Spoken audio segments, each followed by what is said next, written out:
এই দেখুন এই দেখুন এই দেখুন ভাই, এই উনি উনি আমার চোরটা মারছে ভাই, প্লিজ। তো আরেকজন স্যার ওইটা বলতেছে যে কুলি খাইছস জুলাই যোদ্ধা। বললাম জি। জুলাই যোদ্ধা শালার বেটা, তুই পুলিশ বাড়ি জ্বালায়া পুলিশ মারিয়া তুই জুলাই যোদ্ধা হইছস। বলছে ওই কথা আমার, আমি বলছি হ্যাঁ এগুলো তো আমরা তো জানি না, আমরা তো পুলিশ মারিনি, আমরা তো কিছু করি নাই। এগুলা বলার সাথে সাথে আমারও চোর মারিয়া দিছে স্যার। ভাই চোর মাইরা আমার কানের, এই দেখেন আমার কানের অবস্থাটা দেখেন, আমার আমার কান একবারে বন্ধ হয়ে যেতেছে ভাই। এই দেখুন এই দেখুন এই দেখুন ভাই, এই উনি উনি আমার চোরটা মারছে ভাই, প্লিজ। এই দেখুন স্যার, এই দেখুন ভাই, আপনারা দেখুন আমি জুলাই যোদ্ধা দেখে আমার ওরা চোরটা মারছে স্যার, বুঝছেন ভাই।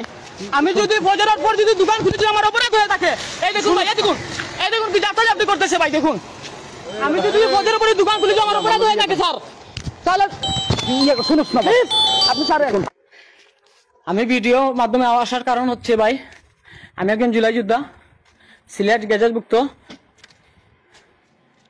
আমি ফজরের আজানের পরে আমি চায়ের দোকান একটা খুলছি। আমার তো অবস্থা ঠিক আপনারা জানেন, আমি বিগত কয়েক বছর খানিক আমার অবস্থা খুব খারাপ, আমি মাথার মাঝে গুলি এখনো আমার আছে, আমার অবস্থা খারাপ, আমি গাড়ি চালাইতে পারতেছি না, স্ট্যান্ডিং এ বসে থাকলে আমার মাথা ঘুরায়, তাই আমি গাড়ি চালানো বাদ দিয়ে এই দেখুন আমি একটা চায়ের দোকান খুলছি। এইটা আমার চায়ের দোকান, এই দেখুন আমার চায়ের দোকান ভাই, এটা আমি চায়ের দোকান খুলছি। এখন চায়ের দোকানের নিয়ম তো যারা যারা চায়ের ব্যবসা করেন, যারা চা পান সিগারেটের ব্যবসা করেন তারা তো জানেন, ফজরের আজানের পর দোকানটা খুলতে হয়। আমি যদি ফজরের পরে দোকানটা খুলে যদি আমার কোনো অপরাধ হয়ে থাকে তাহলে আইনের আওতায় আনা হবে, তা আমি নিঃসন্দেহে আমি আইনের আওতায় যেতে রাজি ভাই, যদি আমার অপরাধ যদি থেকে থাকে। আমি ফজরের পর আমি দোকানটা খুলছিলাম, খোলার পর এক গাড়ি কুতলে পুলিশ বাড়ি থানা থেকে, পুলিশ বাড়ি থেকে আসে, লামাবাজার পুলিশ বাড়ি থেকে পুলিশ আসে এক গাড়ি।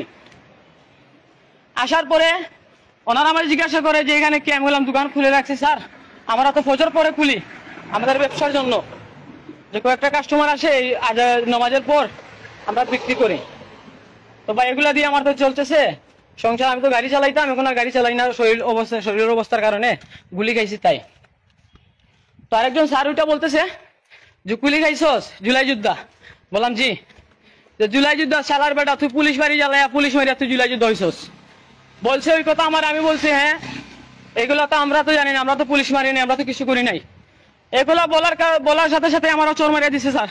ভাই চোর মাইরা আমার কানের, এই দেখেন আমার কানের অবস্থাটা দেখেন, আমার কান একবারে বন্ধ হয়ে যেতেছে ভাই, মানে কানে কিছুই আমি শুনতেছি না, এমন অবস্থা করছে আমার। ও 2-3টা চোর মারিয়া দিছে পুলিশ, এই জসিম, ও বাড়িতে থাকে, ও জসিম বাড়িতে থাকে, জসিম স্যার আমার পর হাত তুলছে, আমার 2-3টা চোর মারছে, মারিয়া দেখেন আমার কি করছে, আমার থানা নিয়ে যাবো, দইয়া নিয়ে যাবো, জুলাই যোদ্ধা কেন আমি, তার কারণে আমার ওরা মারছে। আমি সিলেট থেকে বলতেছি, সিলেট লামাবাজার থেকে।